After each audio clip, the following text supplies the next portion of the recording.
Good morning, everybody. And just as the participants and the delegates are starting to come into the room, I just wanted to thank IRENE ROSBERG and all her colleagues at the Copenhagen Business School for helping Ship Management International put together a stellar cast of panelists today, where we're going to be discussing the major issue about managing future risk.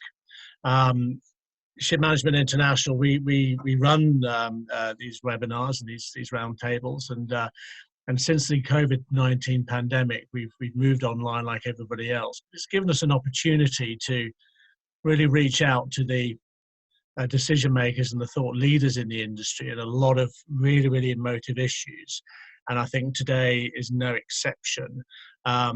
The people you all see in front of you are all graduates from the Copenhagen Business School MBA course, and I'm sure Irene will be talking a little bit about that, which she has some words to say later on. But we're going to have a very good debate today.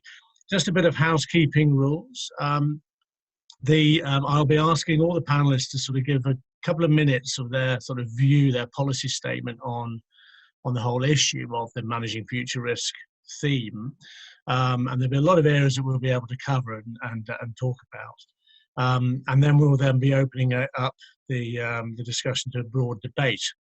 Now, the delegates who are coming in and will be sitting listening to this will be able to send questions into me as moderator and also into the panelists through the Q&A system below, and I'd encourage you to do so. We will endeavour to answer as many of the questions as we can. We have about an hour and a quarter, I think, time frame on this. So we'll do our best to do that. And then any questions that we are unable to answer due to time constraints or whatever, we'll pass on to the panelists and then endeavour to get the answers back out to the delegates. The proceeding today has been video recorded, and also will then be available on the Copenhagen Business School website as well as the Ship Management International website.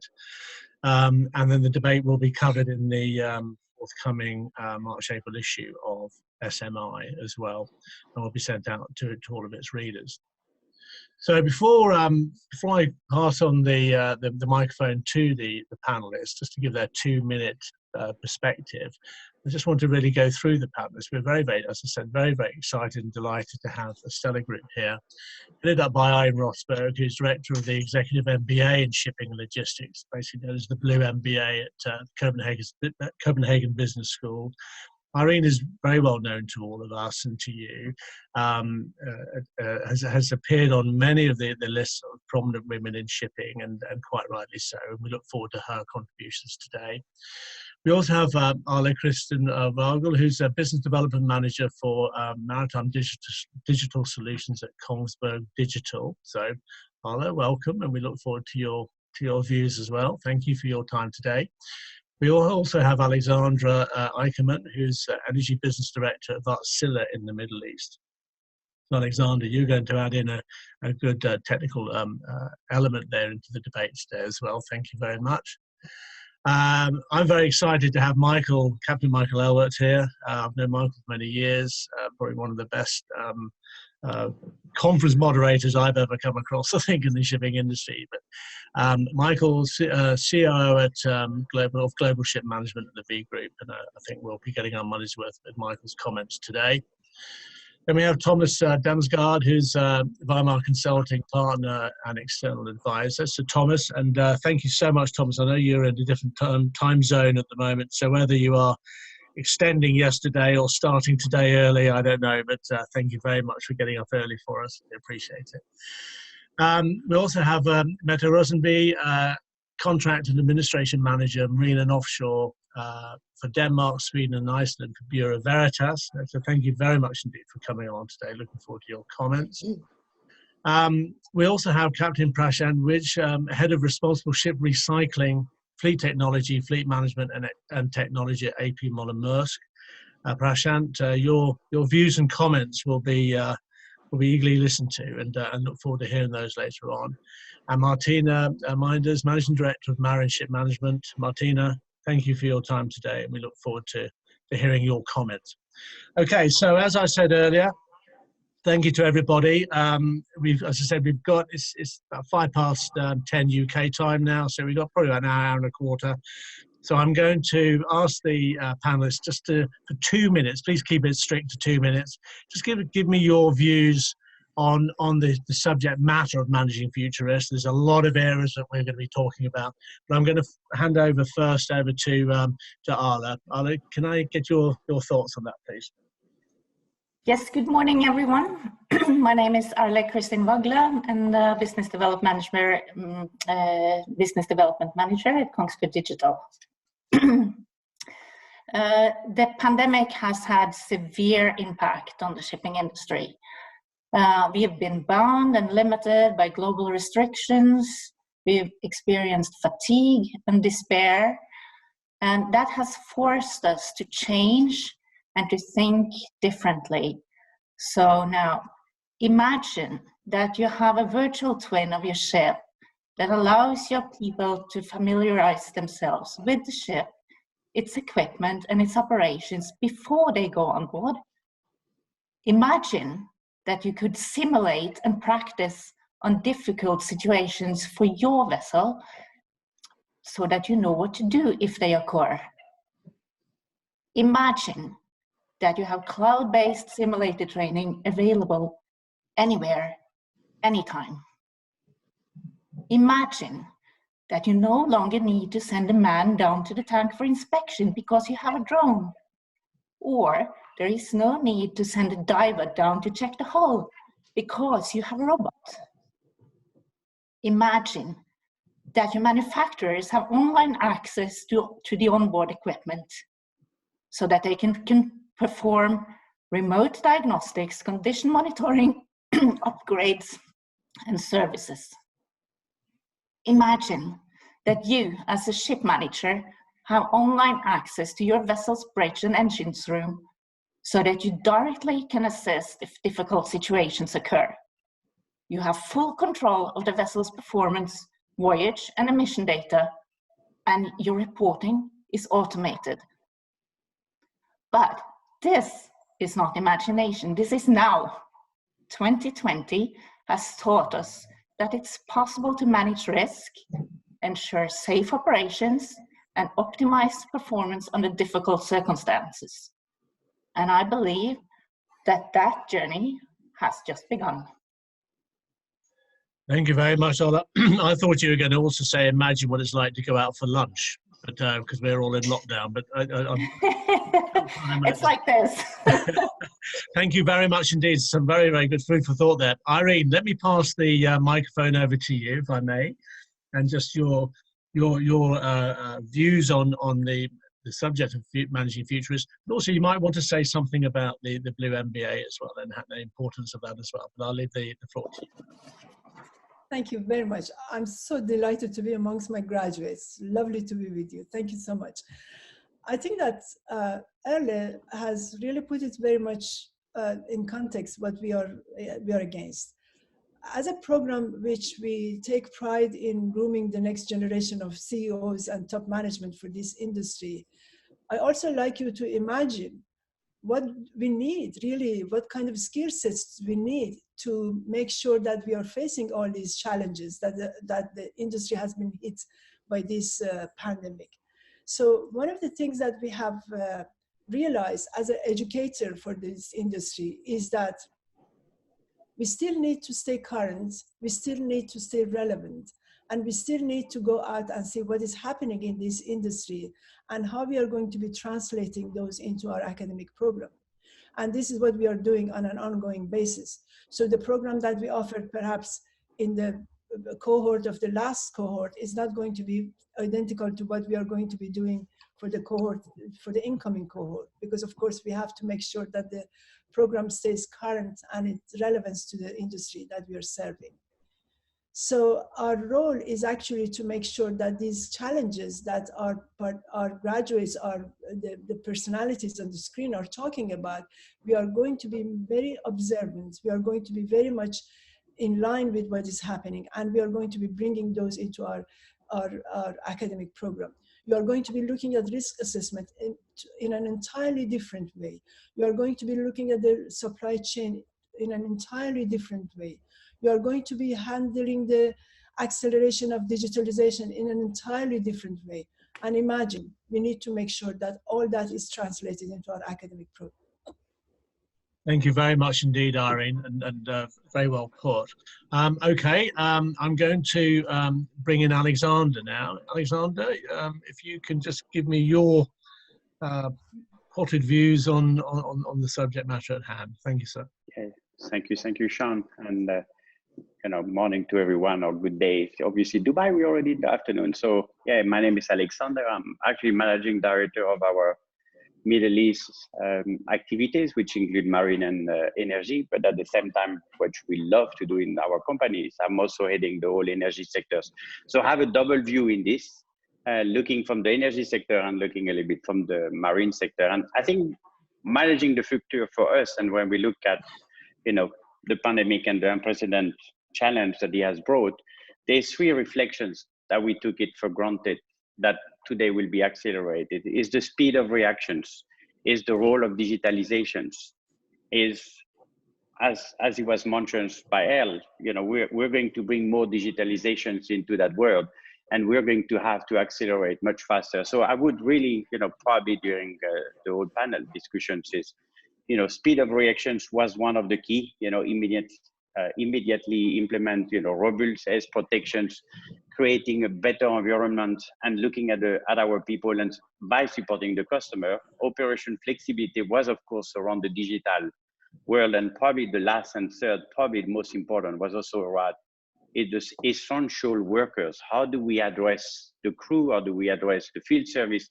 How do we address the people that have to actually still be operative when, some of us could stay home, but I have over 800 people in the regions, 650 were on the field continuously. How do we support them much better? And I think digital world support, is a key that I would like to bring in that discussion.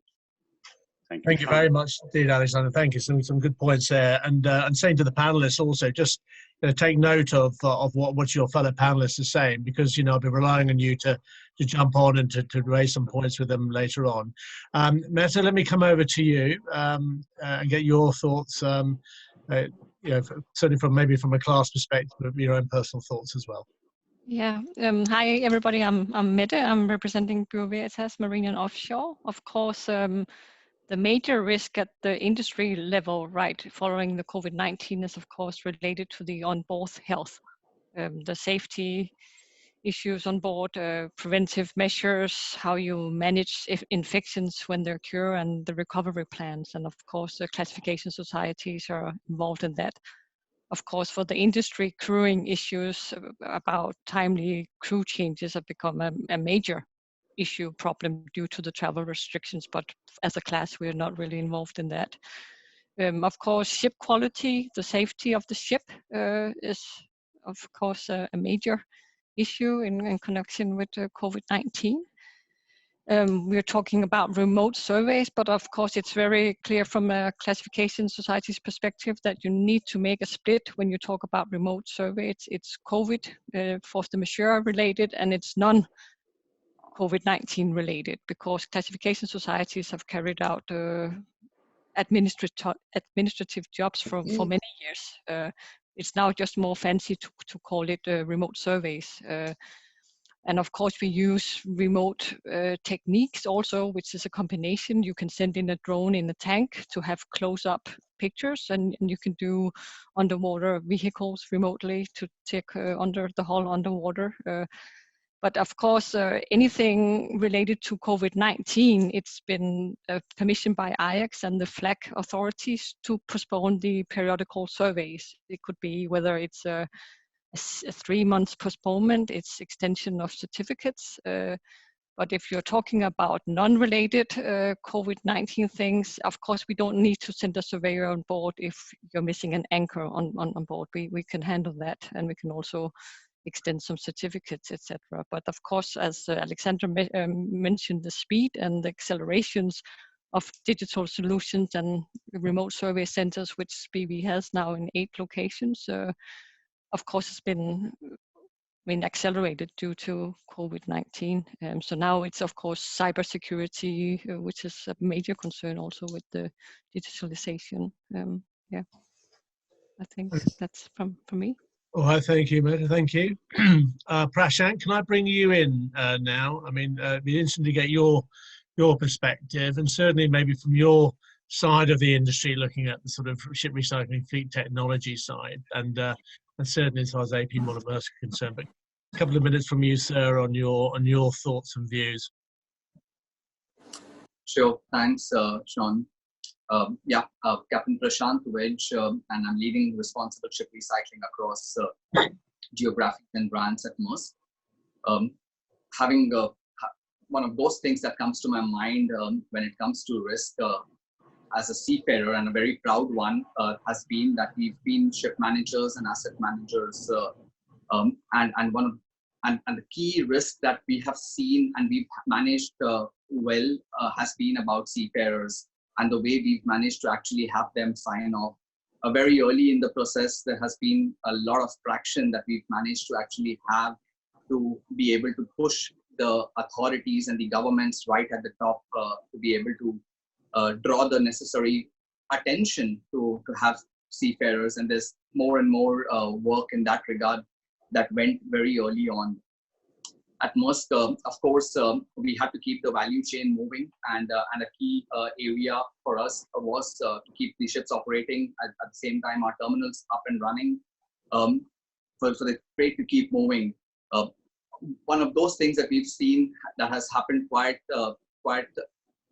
well has been the push that we've had during this past 1 year on digitization, and some of that we will speak further about as we go along. I think clearly the fact that there has been a lot of traction also around the COVID times, and the stress around piracy has been a key area, a key risk area that has come up, and something that needs attention and regulatory as well as national government's intervention as we go further in. High level, I think what's more important has been the focus that we have at Maersk, but also rightly so across the industry, has been on the people and the welfare and the wellness of the workforce that has been keeping the value chain, the trade moving for us. Okay, Prashant, thank you very much indeed. And the whole issue about people and the seafarers is going to be a theme coming through, I think, today. Martina, let me come on to you. I'd be interested to get your views, and I'm going to leave Michael to the end actually with the other ship manager views on things as well. But give me your perspective over a couple of minutes, please. Good morning, Sean. Good morning to everybody. Thank you for having me. The focus was given a lot to the crew managers lately, and I have to say that we had quite difficult periods in the beginning when, I can now continue what ERLE said. Imagine all seafarers would be key workers, considered to be key workers. Imagine all airports would be open again. Imagine all ports would be open again, or have more safe corridors for our seafarers. There are a lot of things which still need to be sorted out. I can only say we experienced a lot of support from the ITF, from IMEC. We got a lot of support from the flag states when we had problems with getting crew members back on board, because we needed dispensation letters that we could go, let's say, without a second engineer for a short period of time. There were quite some difficulties in the beginning. We had a relaxation during the summer when again more ports opened and as well more airlines were flying. We had to follow all the restrictions very, very sharply. And it's not an easy job for a crew superintendent to do this in these times. However, we get the understanding as well from the seafarers that they extend their contract, let's say for another month, or they see that we are doing the utmost to get them off and to get colleagues on board again. When it comes to the Philippines, which is one of the major cruise supply countries, it is still difficult because the country is under a long lockdown, and the people are waiting at home or have to go in quarantine facilities and wait until they can embark the vessel. It's really difficult to coordinate everything sometimes with the seafarer, when they do the health test, when they go to quarantine. And the problem is as well that in the ports, we have to follow their protocol when it comes to so many hours before the PCR test, so many hours they are only allowed to stay in the port. So it's quite a time issue all the time. Okay. But as I said, we got really good cooperation with the other authorities, which helped us a lot. Thank you very much, Martina, on that. Thomas, can I get your views on this before we then go to Michael and bring it open to the open debate? What are your thoughts? Yeah, thank you. Thank you so much for having me here today. I'm really excited to be part of this conversation and dialogue here. So where we are sitting, we are kind of seeing ourselves where we're currently still in a state of crisis, where we're not really able to live our lives the way we want to. We are still struggling to make our own choices. And this also means that we're not quite in a period of evolution just yet, but this is a time where our businesses are being set off for some massive changes and transformations, which translates into true business risks. You know, we are seeing new patterns emerging from the chaos, and the response has been, as has also been highlighted already here today, is driven by a lot of digitalization, which of course all means a lot of innovations is starting to show. I think over the last year also, the pandemic has actually been a time where businesses have had somewhat of a mandate to make some very difficult decisions, which they otherwise probably wouldn't have done or have had the courage to do. So that is kind of one of the positive things that came out of this here to help managing through risk as well too. Being in transportation and being a significant part of the global supply chain also, I think it's encouraging to see that the supply chains have actually gotten a increased focus over the last year. We have kind of started to move away from some of this just-in-time, very lean supply chain, process-oriented ship risk management, and we are looking a lot more on resiliency and being responsive.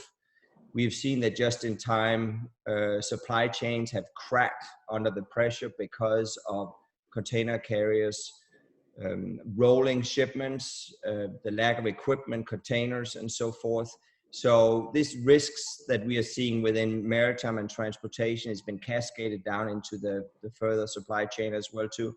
And it's going to be interesting to see how that is actually going to change going forward as well too. And here is where the intelligent transportation systems come in, which is finally starting to be floated in our industry. We are leveraging these digital tools to develop better qualitative and quantitative data, where we are going from the data to information that then we translate into knowledge, so we can make some smarter, more informed decisions as well too. And it's really interesting to see how fast things are moving. Companies are starting to recognize that they cannot solve some of these industry challenges by themselves. These are industry challenges and they need to be resolved by the industry. So the level of collaboration that has come out over the last 12 months, both within industry, but within competitors as well too, has been staggering. And it is almost 1 week does not pass where you're seeing a new collaboration coming out of this. So focusing on some of the positive things that are coming out of the last year, there's definitely a lot of momentum here, I see. Thank you. Thank you, Thomas. I think that element of collaboration we'll touch on when we go to the general debate, because I think that's a very, very valid point. Before I go on to Michael, just to give his viewpoint, just to say to the audience as well, please utilize a Q&A. You've got an opportunity to send questions in. and we'll do our best to answer those as well. But Michael, can I get your perspective on this? You've heard quite a lot already on the whole issue there of mitigating this future risk. Can you give me your perspective, please, sir? Yeah, absolutely. Thanks, John, and some great comments already, shared across the panel here. Well, I think it's just starting on some good news, which I think is important, is that as an industry, we've actually managed to keep global trade undisrupted despite the challenge with the COVID. And I think that's quite an achievement, and that's been a collective effort, which actually, seen from my side, is actually not really appreciated by the global communities that we're serving. But that's a different discussion. But that's really positive. As a third-party ship manager, we're used to dealing with risks. We are risk managers and asset managers, and those two things go hand in hand. The COVID was a new risk and is a new risk, and we just need to manage to an acceptable level. That has definitely given us some challenges, but it's definitely also given us some lessons learned. And so when we talk about the risk of the COVID, well, the risk is keeping the trade, the ships undisrupted, keep them going, keep care of the people, keep it safe, take care of the environment, and all those risks that we had prior to the COVID continue into the COVID, during the COVID, and will still be there also post-COVID. But it's a changing landscape of risks that we constantly need to keep agile on as a group of companies, as a ship manager servicing the clients. So I think looking at the future risks, if I may just briefly touch on that, well, there's the risk of the people, there's the risk of the supply chain, there's the risk of fatigue, the safety impact on the ships when people cannot demobilize to and from the ships. There's a risk that we don't know the actual condition of the ships that we're managing. But those risks, when you start handling them, they also give you opportunities. And so we as a company, we feel that we've come out strengthened from the COVID, because we have seen the importance of being strongly digital, having your data, knowing your data, being able to use your data smart, but also having care of the people and take care of them and manage the operations despite all those challenges. So one major risk that we saw, of course, was getting the crew to and from the ships, but also having them on board for too long. So the risk of the welfare, the mental welfare of our colleagues on board the ships is a risk, and that's still there. But I think we've come out stronger post COVID, and I'll try and share some of those thoughts. So back to you, Sean. Yeah, thank you very much indeed, Michael. And right, okay, so I'm keen to sort of open up the debate now, really, onto the floor, and again encourage the attendees to ask questions as well. I mean, the first point there is, we've heard a lot about the sort of reaction to COVID-19, and I suppose shipping. The one thing that's been said to me is shipping is very resilient. Michael's just said, we should be patting ourselves on the back. We've managed to keep trade going. It has been crucial in getting supplies into supermarket shelves, etc. And in that respect, shipping has done well. But the lessons that have been learned from COVID-19, is shipping agile enough to take those on board? And when I say that, I'm also talking about it with an eye to what other game changers might be around the corner that we haven't anticipated. Okay, so that's the key thing there. It's, shipping has always been accused of, bolting the stable door as it's waving goodbye to the horse, but running down the road. But it's an opportunity for shipping to actually be proactive in actually anticipating these game changers. So who wants to? Let me bring Mette in. Mette is sitting there. Give me your views on, how is shipping agile enough, and what lessons has shipping learned, do you think? And as far as dealing with big game changers like COVID, because this was not seen. We did not know this was going to come along.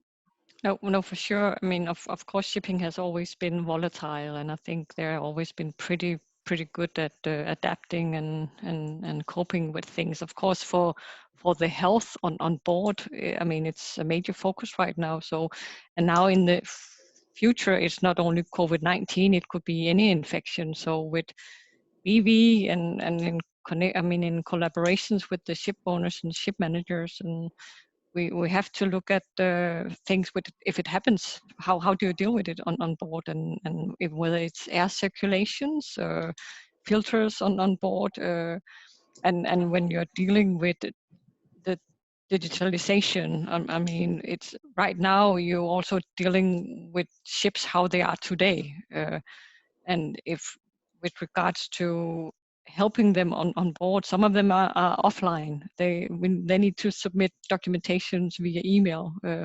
Other vessels are partly online. There'll be a conference call with a qualified surveyor, and then you'll have ships which are fully online, and they can connect to a qualified surveyor from a classification societies in real time.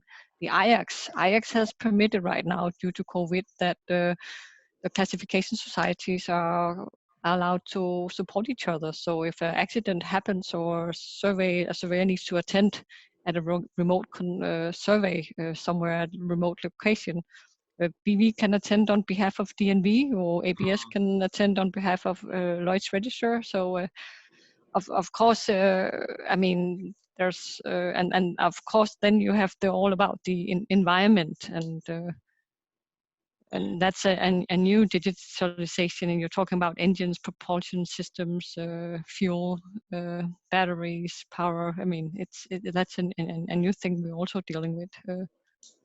Yeah. I mean, you raise the point of the environment, and I think, you know, I'm hearing, you know, talking to people in the market that, you know, there's this massive push towards alternative fuels and green technology, but you know, the price of oil is going up, and there's also an understanding in the marketplace that, you know, oil is going to be needed over the next year or so to excuse the expression, fuel the return to economic growth, you know, and that shipping may well still be going down that particular route. But I mean, how do you see shipping sort of equating all of that together with you know, learning from COVID, anticipating future other disasters that might be cyber attacks, might be vessel casualties, but then you've got enhanced digitalization. Arla was talking earlier about, you know, enhanced vessel monitoring and condition monitoring, you know, remote monitoring on that. Arla, do you want to come in on that? Just to really, and then Michael as well. And please, panelists, stick your hand up if you've got some comments. I want to get some good debate here. Arla, let me bring you in for your comments on it. I think that smart technology and low emissions and safety will go hand in hand in this process. And of course, with increasing requirements to ESG reporting, financial disclosures of such figures. I mean, the industry has been forced to change in many aspects, and not only because of the pandemic, but also because of, you know, escalating environmental regulations. So, I mean, if it's hydrogen, ammonia, batteries, or interim fossil solutions like LPG or LNG, that will take the lead in the future. I think it will depend on the type of ship and the nature of the trade and development of technology and infrastructure. But what is for sure is that we are in a business that is in change. And I think that for those who are not willing to change, they will face difficulties. Okay, Arla, thank you. Michael, you raised your hand there, and I'll bring in IRENE as well. But give me your thoughts, and I want to get Alexandre's thoughts as well from a technical perspective. But Michael, you first, then IRENE. Yeah, no, but thanks. And I'm just picking up on the digital discussion here, right? And that's definitely one of our lessons learned. That was and is the importance of for us to have that strong digital platform that we have, which has enabled us to predict, to proactively risk assess and risk mitigate our operations through having that digital platform. But and we will expect and we will continue to drive the digital platform expansion within our company. But with that, also a new threat is coming more and more, and that's the cyber threat. We just the other day had one of our ships under a ransomware attack, and we saw the impact and how that was on the systems, on the safety of the ship, on the availability for her to trade. And that threat will go up as more and more we go digital. The threat of the cyber is going to increase. So that's a risk that will increase for us moving ahead, and we need to manage that well. But Michael, you know, and that's an interesting point, because I always take this view that, you know, we're all as a world focused in on COVID, and you know, when that tornado's passed and we open up the shutters of our underground shelter and stick our head out and then look around and everything's gone, or oh my God, you know, what do we do? And the thing, all of these issues that we felt in shipping were so important, such as cyber security, the environment, they haven't gone away.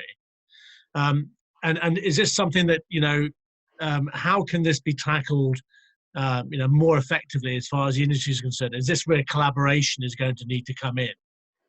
Absolutely, and I think still we're too unprepared for the new reality of cybersecurity by and large. And of course, some companies do it better than others. But you know, it's also boiling down to a human element thing. It's a behavioral thing also that we need to address both in the offices but also on board the ships. So it's a skills addressing focus that we need to have. People need to understand how to protect themselves against the cyber threat, and that's both ship and shore. Irene, let me bring you in. You wanted to raise the point. Yes, thank you, Sean.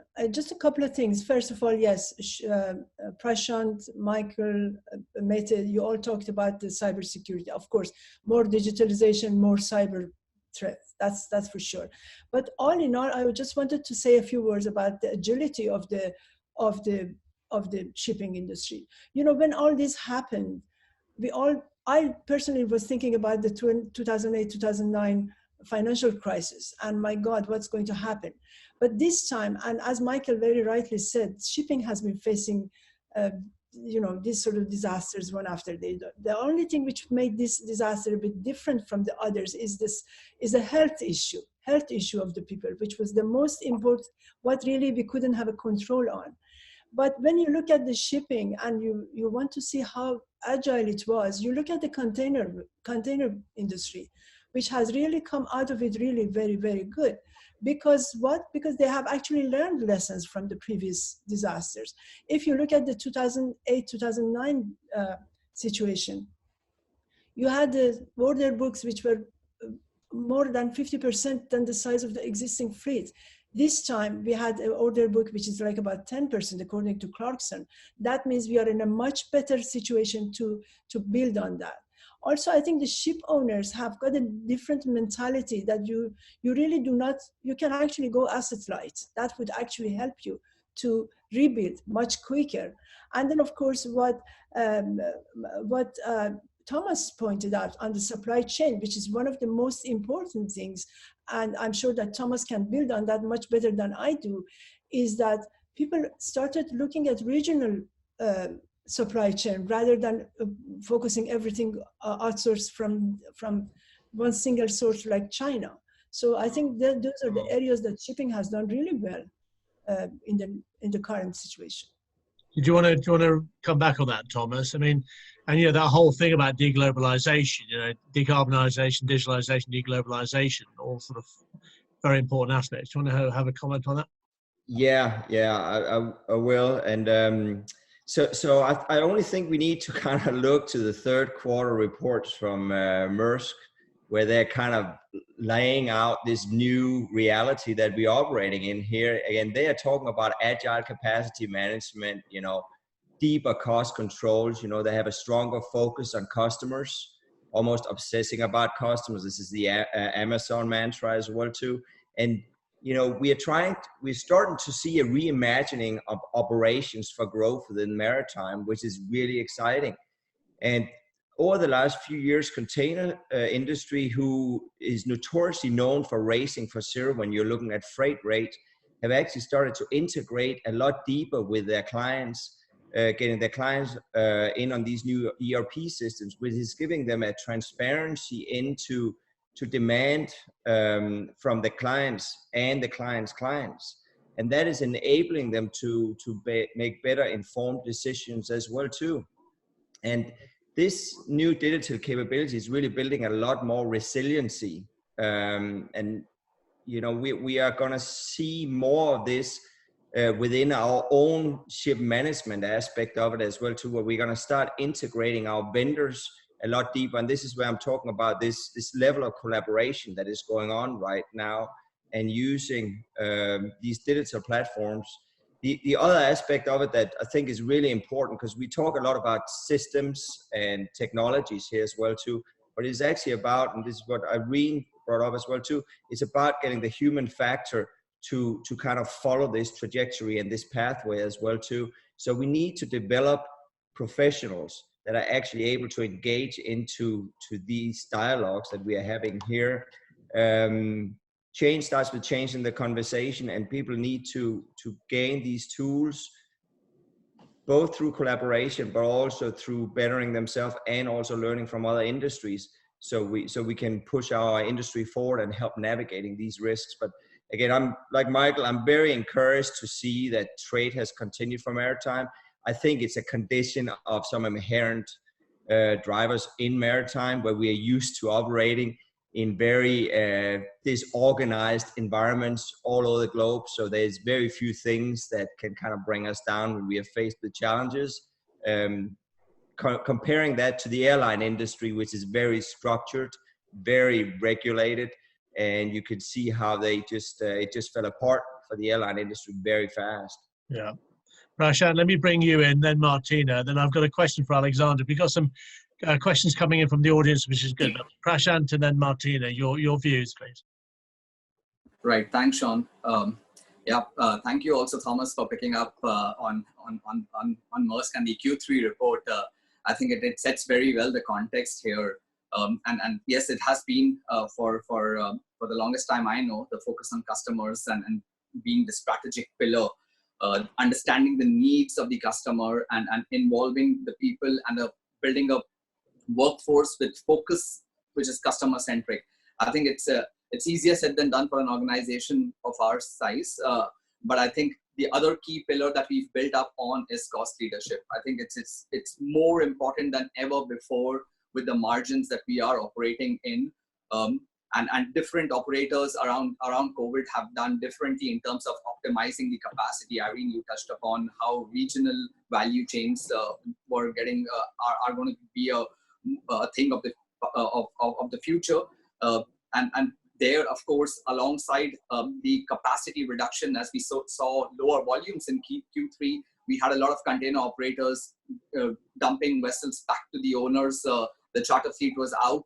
And then all of a sudden the volume started to pick up again. And that's where, of course, ship recycling came in. And then we were, as we know, I mean, it's one of the key markets in terms of getting tonnage out of the shipping capacity. And that's something where what we have more than ever before focused on is at Maersk is the people, the workforce that we are, and with key focus on diversity and inclusion. There's a lot of efforts that are being concentrated on upskilling and reskilling our workforce. And that's where I think programs like ourselves that we are a part of play a pertinent role in actually being able to stay agile as a professional and then be a part of an organization that's constantly evolving in a dynamic environment like ours.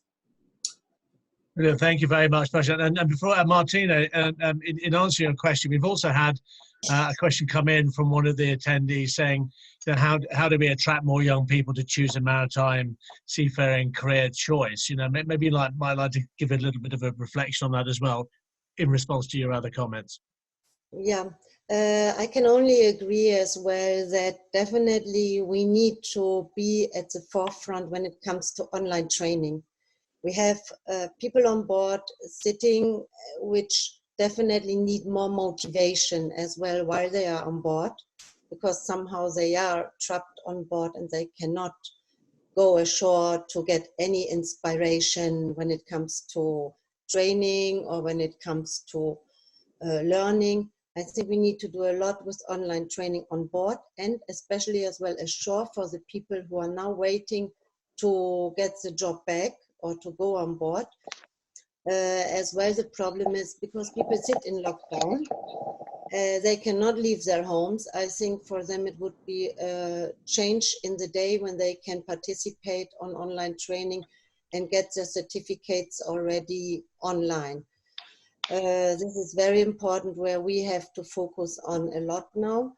On the other hand, yes, how to attract young people after they see the disaster, what happened in the last couple of months with seafarers trapped on board, and there are still a lot of seafarers on board which need to be exchanged. We definitely have to do a rebranding of shipping in general.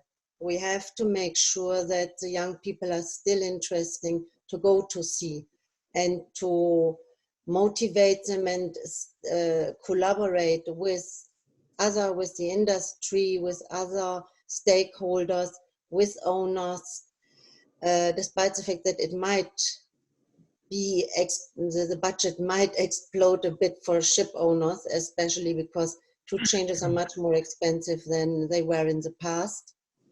It belongs much more longer time frame to exchange the crew. But we still have to see that we motivate the young people again and offer them a job at sea. But Martine, do we know what the seafarer of the future is going to be like? Because, you know, we're talking about advances in digitization, we're talking about you know, in 20 years time, autonomous shipping and all that sort of stuff. And I think that, you know, the people who really know what's going on will always talk about a smaller crew on board a ship as opposed to a cigar case floating around on its own. But the seafarer is going to be completely different. The seafarer will be different, yes. I fully agree with and are we in a position to reach out to these people and also to understand what they will want out of an industry? I think a lot of questionnaires went out already as well to see where we stand. And as well here in Cyprus, we are running a cadetship program with the government here. And we as well run cadetship programs in the Philippines. All this has to be rolled up new because the demands which of a seafarer on board in the future looks different than in the past. Alexandre, let me bring you in, get your thoughts. And also, we, as I said, we had question there on tools and technology. Tools and digitalization being embedded into our operations. I mean, you're well placed to talk about that. What are your thoughts? So I think to ensure at least the person that just raised the questions, I think digitalizations, all the data, remote centers, 3D, you know, smart pointer, even the Google glasses, they all been there for probably the last 10 years. Challenge has been, you know, we didn't really see the use of it because we used the old-fashioned ways. I can do everything myself. And at that time, it was pretty much, I don't say not rejected by the shipping, but it was not really been regarded. Well, when the pandemic hit us, right, lockdown, field service, people could not be deployed. That became very handy. Same with the videos. Not too many people loved it. Why can I not go and travel on an internal meeting? I love to see my colleagues. Let's do it virtually. That was also a blocking. Well, if we look today, we had no other choice. We had to move to that. And I think this is the same with the digitalization tools. They were all there. They are not just being embedded much faster because we have no other choice. Now, I agree. I think there's still there's a cybersecurity that needs to be addressed. I think that's a challenge in the broader area. I think there's also, of course, the access on the shipping that obviously, as METTE mentioned, some ship doesn't always have connection. Some will have half and the others will have full. So obviously that part needs to improve and in order to provide that additional benefit. When it comes to this, you know, meeting Paris agreement, I think again, the technology provider like Kongsberg or, you know, or us, I think the technology are there to be flexible and allow that flexibility to the market, change fuel, go from ammonia to hydrogen, to LNG, to CNG, to LPG, or even burn fuel and with a scrubber, so after treatment technology. So that flexibility is there, but it has a price, which as we all know, has always been a little bit a challenge. So I think, again, this is there. We just need to find a better way to use it. And obviously the pandemic has accelerated a little bit, at least in my world, it seems to have accelerated that transition. I mean, just had one more, this is more linked to the people. I like that this example because it was broad. None of us were used to work at home. Very few of us. The transition we're asking the people is to work 100% at home. And that's, we need to understand that. So in some ways today, the shipping industry need to rethink it and saying, let's not again go to the 100% at home or 100% at ship or reduce the number of people. Let's try to build that gradually.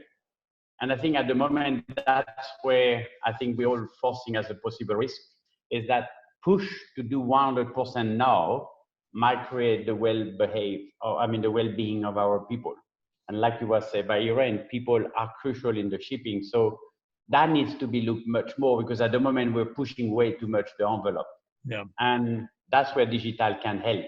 You know, you can go and sleep for 8 hours, there's somebody watching for you. And that we have not seen it yet. We're still watching two people instead of having a trust to the digital world. Thank you, Alexander. Thomas, you wanted to make a comment? Yeah, I think when we're talking about the seafarer, the maritime person of the future, I think it's important to understand what these people will be supporting, how our intelligent transportation system is going to be. And again, I like to look at other industries that might be a little bit further ahead than we are, and looking again at airlines as well too. Again, airline engine has about 500 sensors right now. They are able to do predictive maintenance on it. And the way that they are set up with their service contracts is actually not the airlines themselves that take care of the planes. It's actually Rolls-Royce and General Electric that are taking care of them on a service contract. And we are seeing this sensor technology start creeping more and more into our propulsion systems as well too. And this is where it comes whole circle to this level of collaboration as well too. And when you start looking at technical performance on our assets, you're seeing weather routing companies these days, they're partnering up with voyage optimization software developers, who are partnering up with vessel designers and engine manufacturers, all the way down to, designing the propulsion systems. And it's, of course, in order to optimize the assets, which are very expensive, predictive maintenance based on, historical data will drive a better utilization of the ship, lesser breakdowns, less off hires, and so forth. So I'm seeing these collaborations and utilizing these digital tools as a way to kind of create a new environment for us. So when we look at the people that are going to be engaged in servicing these assets, both onshore but also on board the ships, it is going to be a different kind of a professional. And it's going to be a different focus than what we have seen in the past as well too. What do you think is? I'm going to come on to IRENE in a second. What do you think is going to be the new normal, Thomas? Would you say? Because we all talk about this normal, but shipping, as you say, we're all learning, we're all doing different things. And Alexander was talking about maybe some of us coming back to offices and all the rest of it. What is a new normal? What is shipping going to have to prepare itself for? And after that, I'll go to IRENE and then on to Prashant. Well, in order to have a new normal, you need to have an old normal, and I definitely don't think that the old normal is going to come back. We're talking a lot about change. Change is actually looking in the rearview mirror, making things different in the past. I actually think today we are looking at a lot more of transformation. Right, we are kind of looking not where we're coming from. We are actually more looking at where we need to be, and the pressure that is coming, especially from regulatory. Again, we just came out of IMO 2020, and we already look at 2030 and 2050, and you're getting some very aggressive goals. Again, when we're talking about sustainability coming out of the carriers themselves. Again, going back to Maersk with a 2023 goal right now for a carbon neutral vessel as well too. I think that is the environment. Again, while we've been relying a lot, we've been very reactive in maritime and shipping to regulatory measures. If we kind of been run a bit by the whip there, if we're not being pushed to do it, we're not going to volunteer, we're not going to do it ourselves. this is where this level of consciousness, this level of understanding of what does the end consumer actually want, again talking about sustainability and green shipping, is actually driving us a lot more today. And I think that's very encouraging as well too, not just for the fact that we are moving our industry further forward, but it's actually that we are starting to pay a lot more attention on moving things from point A to point B and understanding our role in the overall global supply chain. And this is where we are able to start really unlocking some serious value for clients. While in the past we have been very, I think somebody mentioned it before, you know, we've very much been sitting in our own little bubble, ship owner by ship owner. And again, this is one of the good things with this pandemic, including having these conversations here. We have kind of gotten our blinders off a bit, and now we are kind of looking at all these amazing opportunities out there. And we're a very conservative industry. We are still dealing with charter parties that are talking about steamers and boilers, and I think we are finally starting to get out of that environment. And we have a long way to come, and we're going to do it in a very short period of time, while you see other industries that have kind of been evolving over time. Prashant, let me bring you in, and then Irene, then Michael. Sure, thanks, Sean. I can only echo a lot of what Thomas has just pointed out to here. I think the focus on the triple bottom line is more than ever before. I mean, decarbonization. 5 years back, we would of course keep having the IMO meetings, and it was still a point about how do you go about working with CO2, and different operators, different owners are approaching the target, but the discussion about reducing emissions is now a thing of the past. It's more about how fast, who can, using what, reach there, and we of course are looking at methanol. There are others. I think it's not really about the fuel. It's also about the mindset that we're trying to drive here, and independent of what we end up using. And I mean, we've also had wind-powered ships now starting to coming out and being spoken more about than ever before. I think it's clearly two key things that I think are going to play a key role here. One, the regulatory side. The governments and IMO and industry bodies really need to rally around each other and set stiff targets. Let the first movers have the advantage. And the second is, it's something which has to be also, as we say that if we are container operators, there are certain things that we compete in, which is to fix the box. But then there are other things that we co-compete in, which is, for example, on decarbonization. So I think some of these things around sustainability is where we need to co-compete. Okay. Well, Michael, do you want to quickly come in on that? Then I'll bring in Irene. Yeah, no, thanks, Sean. You know, well, I think it's really a question also about understanding that we have bigger players out there. They are driving like we are the digital agenda, but the pressures are going up, and you have the average ship owner has less than 10 ships.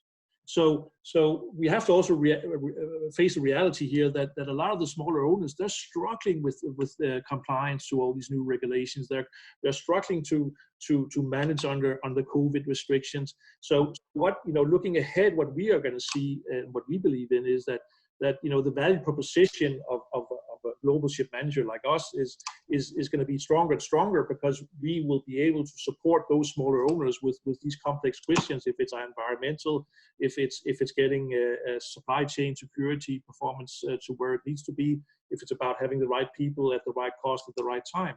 So I think when we talk about the future risk, I think the future risk is to manage the smaller owners in this ever-changing environment, which is becoming more and more regulated, it's becoming more and more demanding, and they will need to outsource more. So we believe that we're going to see more and more outsourcing of assets to third-party ship managers, because the smaller owners, they simply won't be able to cope with keeping abreast on the changes.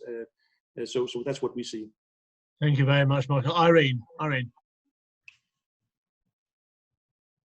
Thank you. A few things I wanted to say. First of all, when it comes to the seafarers, and we have two captains on this panel, Captain Prashant and Captain Michael ELWERT. Seafaring is not a job that you do and you retire. Seafaring is a is a transition. You are a seafarer for a while, and then you want to come ashore and work ashore. And of course, seafarers are the backbone of this industry. How can we support them? How can we encourage them to join this industry? First of all, today is people who want to do this, they have to be very IT savvy, that's for sure. But also as an industry, we also have to pay attention to these people, that we have to prepare a pathway in career for them, so they know that it's not there's a light at the end of the seafaring tunnel when they want to get actually on ashore. That's for one. And I'm sure Michael and Prashant are much better equipped to talk about that. But then also, Michael talked about the smaller companies. Average companies have about 10 ships. And we are actually going through a situation where investment in IT is huge now and necessary, all these regulations. And we are again in a situation that we would probably see a lot of consolidation. We will see a lot of these smaller companies disappear from the scene. And another thing that I personally am very, very keen on is the human elements aspect of this industry. We know that with this pandemic coming in, one of the hardest consequences of this pandemic has been that a lot of layoffs around the world, and a lot of companies simply do not have the available funds to maintain the same workforce as they did before. And therefore, companies are now looking at contracting workers instead of full-time employing people, because it's much easier for them.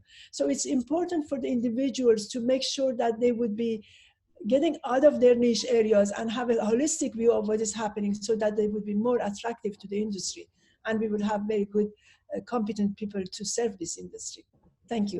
Okay, thank you. Martina, do you have any comments on this? Certainly maybe from a ship manager's perspective. And it's interesting when you look at the third-party management sector, they're currently responsible for managing 18% of the world fleet, something like that, 20% max. Yeah. And it's very fragmented, incredibly fragmented. Get your perspective in on that. And then what I'm going to do after that, if I may, we've already been talking for an hour. I can't believe it. I knew this would be a very good debate. We've got some good questions coming in, so I want to leave about 15 or 20 minutes just to go through some questions there. And thank you to all the delegates for putting those forward. But Martina, just give me your views on that. I think it is, like Michael said as well, we have to be very, very close to our owners. We have to, partly what we are doing, even we are discussing with the owner directly certain crew change possibilities, because some owners want to be involved in this and they want to see how much is it cost, especially on the training area of the ship, because it can vary a lot. We have crew changes in Japan which cost us more than 20,000 additionally to do a crew change. Yeah. So this has to be discussed with the owner as well, because somehow costs need to be shared. It cannot be that the ship manager is completely running out dry and has to cover all the expenses of one crew change. And I think, like Michael said, we can, as smaller ship management companies, we can give a very specialized service, and we are always 24/7, we are there, short decision-making ways. So it can be fast reacting when it comes to crew changes. What we would like to see is the charterers side a little bit, that we do not have restrictions in the charter parties when changing crew and in which port we are changing crew, and have a little bit more help as well from the charter side, and not have clauses in charter parties which do not allow us to do and carry out crew changes. Okay. All right. Thank you very much. I'm going to go on to some of the questions now, if I may. Now, there's one here from Marty, who says, according to the Global Maritime Forum, as well as Marsh and IUMI, the shipping industry is least prepared for pandemics and global economic crises. Both occur cyclically, but the industry is deemed to be unprepared. What is the panel's perspective on this? Right, who'd like to answer that? Let's go on to METTE. Let me give you the floor there. Is shipping able to, in a position to handle these crises? Yeah, well, I mean, at least with it's one of our finest assignments to make sure that the crew on board are healthy and the safety on board. And we do have, I mean, Veritas has done a lot to help the ferries and the cruise ships to get back in business again, to make sure that you go on board and check that they have the space and the hygiene and everything like that on I mean, according to rules and procedures for carrying it out. And we do have biorisk assessments right now because it's not only Corona. I mean, so during the restart your business with Veritas or similar, I'm sure with other classification societies, we will help our clients, and we have seen they're doing the utmost to make sure, because it's the livelihood, of course, they're coping with it and dealing with it and managing it fine, and we will help and provide the knowledge that we have to make sure that they follow the procedures and the local and international regulations which they have to apply to. And with the biorisk, of course, it's also about once infections take place on a vessel, how do you deal with it? Whether it's protective equipment, medical supplies, the training of the crew on board, the facilities, the accommodations, the air circulations, if it needs to have fresh air coming in, and how frequently the air should circulate, how much space should there be? Because one thing is to make preventive actions that it shouldn't happen. Others is also dealing with it once it's there, and how to move forward. But I mean, I think for sure that the business are dealing with it very well. They're doing the best. It's livelihood. I mean, so that's individual of course but I think we at least working the best we can to help support each other within the industry. Thank you, Mette. Thank you. Michael, you had your hand up. Well, I think to reply to the question, I think actually we have proven that we're able to handle as an industry the crisis, the pandemic. You know, we have kept trade globally going on despite the COVID.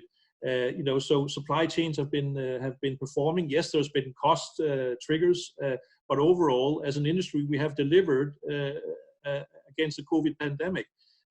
But there's been a cost, right? And I think, you know, one thing that we're very much concerned about, and this has been discussed briefly, is of course, you know, our accommodation blocks on the ships moved from a home to being a jail. You know, so and suddenly we're talking about not just a physical safety on board. Now we're talking about mentally safety on board also. You know, so there's been a cost. But one thing I just want to mention as a final comment here is that we as an industry have managed to keep global trade going despite a total lack of support from governments. You know, so the challenges we've been faced with as an industry have not been self-inflicted. It's been because governments have not really understood the need for our people to get to and from the ships, but they still wanted to get the goods. You know, so I think that's quite an interesting thing and we're addressing that in the way we can through our lobbying efforts and I mean, that's a very important point. I'm going to bring Alexandre and then Arla as well, but that's an important point because we're demanding, you know, food in our shops and trade to carry on. But, you know, it took 6 months for concerted effort for the shipping industry to get the IMO to actually say seafarers were a special category of workers. I mean, it's absolutely ridiculous. Alexandre, give me your views, then on to Erle, then after that. Yeah, I wanted just to touch briefly on exactly what Captain Michael said, is the shipping managed to be very flexible and agile on a certain niche. Unfortunately, you know, obviously I live in the paradise called Dubai, which is, you know, tourists is 40 billion revenues. And the shipping industry has also one other, which is called cruise ship, which represent 3 times more that volume of money. So obviously that part, unfortunately, has been dramatically affected. And of course, triggered the whole agility of the shipping not be able to support the cruise industry or the tourism industry actually to regain. And I think this is where it's very important that the government, which actually are making money out of the tourism, have not been reacting at all to this particular area where this is where their money is coming from. where they need the shipping, they need the airline, they need the cruise, they need the industry around the tourism. That has been completely forgotten. Now, again, I live in a paradise, so we seem to have tourists in Dubai, but that's a very particular area of the world. But this is what I think the industry is struggling, and maybe this is some of the question. Agility to some extent has worked, but unfortunately, the government have missed their big chunk of money because they are not addressing also that market, which is the tourism. Thank you very much, Alex. Arla, do you have a comment? Yeah, I just had a comment to the question that came in, because I don't think anyone were prepared for what came to us about a year ago. And I'm just, I hope the world sees that the shipping industry really has managed to keep the propellers turning through this pandemic, despite all the challenges they have been facing. And I just hope that they also see that our seafarers are the true heroes of the pandemic. Yeah, I think that's a fair point. And I think, you know, shipping has got, you know, we talked about branding, something that was mentioned earlier. You know, shipping's got a great opportunity now to actually say to the world, look what we have done for you through the last year and a half. Now, we had a situation here in the UK where people were putting rainbows in their windows.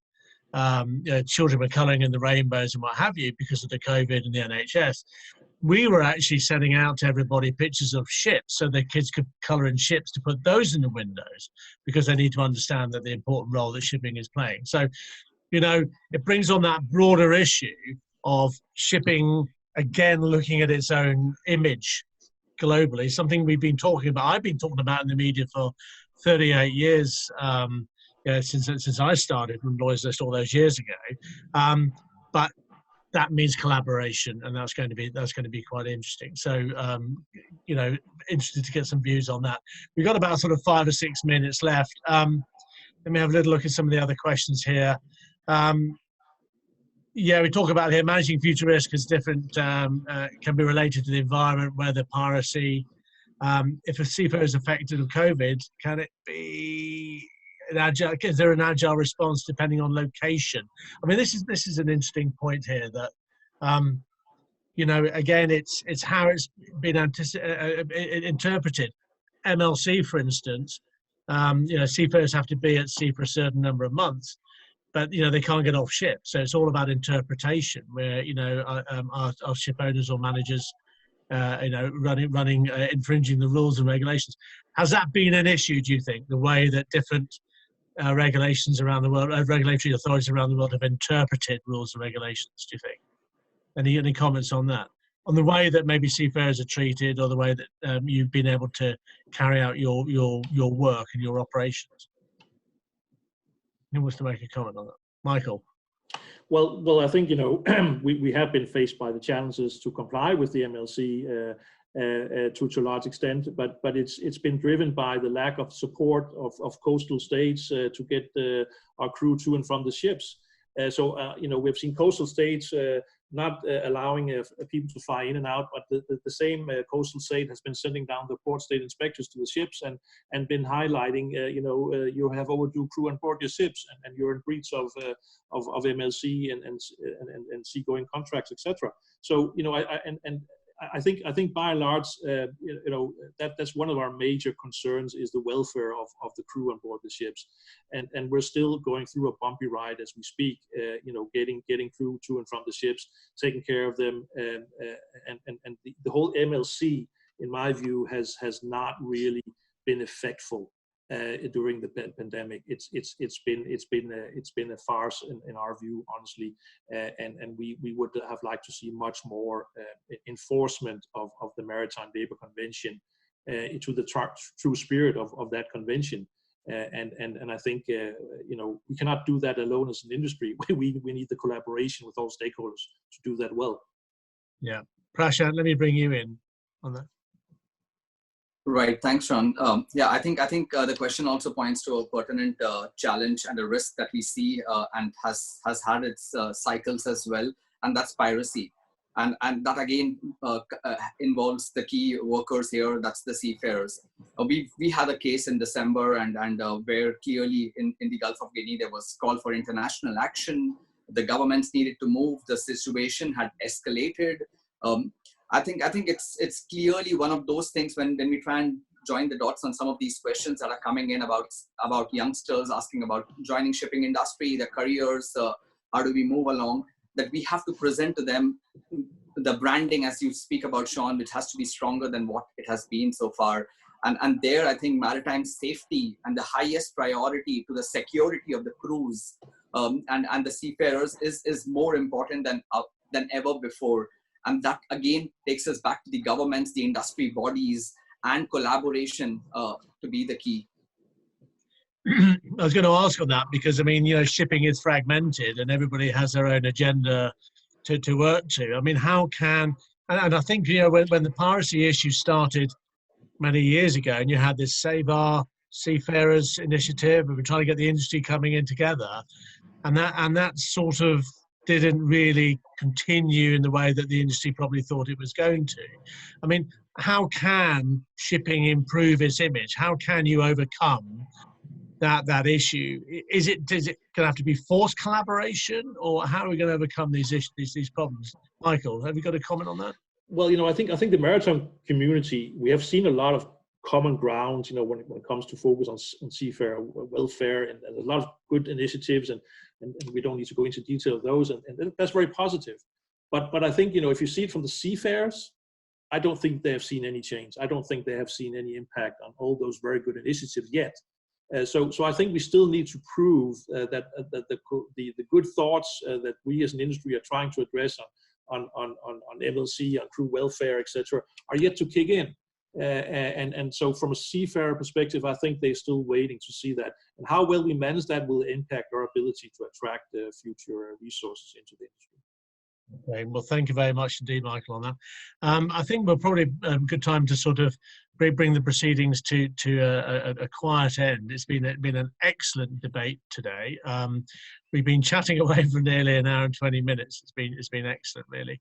And I'd like to thank also the attendees who've come in and given their time to ask questions. We seem to, I think, answered the majority of them anyway. I'm going to, before I do the final thank you, just hand over to Irene just to say a few words. You must be proud to have your graduates here, Irene, but this is very much an indication of the quality of the work that you're doing at the Copenhagen Business School as well. But it was nice to get everybody's views. But just a couple of words just from you, just in closing as well. Absolutely. Thank you very much. Of course, it has been a delight to see our graduates here on the screen. Of course, this is what we do. This is what we try to do. This is what we are. Our aim is to make an impact on this industry, a positive impact on the industry through our graduates.